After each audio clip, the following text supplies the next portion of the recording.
মাধবদীতে নরসিংদী জেলা বিএনপির প্রশিক্ষণ বিষয়ক সম্পাদক আনোয়ার হোসেন আনুর নেতৃত্বে বনভোজন অনুষ্ঠিত।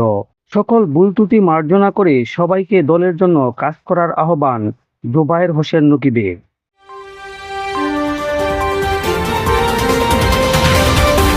হাসিনাকে ফেরাতে রেড নোটিশ জারির পদক্ষেপ নেওয়া হয়েছে দুদক চেয়ারম্যান।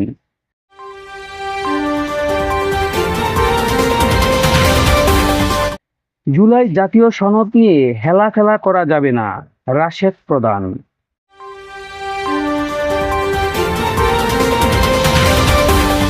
যুবলীগ নেতা সুমন গ্রেফতার, অটো চালকদের মাঝে মিষ্টি বিতরণ।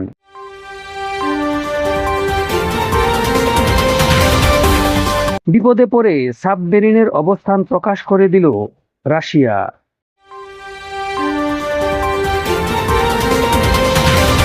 পারমাণবিক ইস্যুতে পিছু হটবে না ইরান।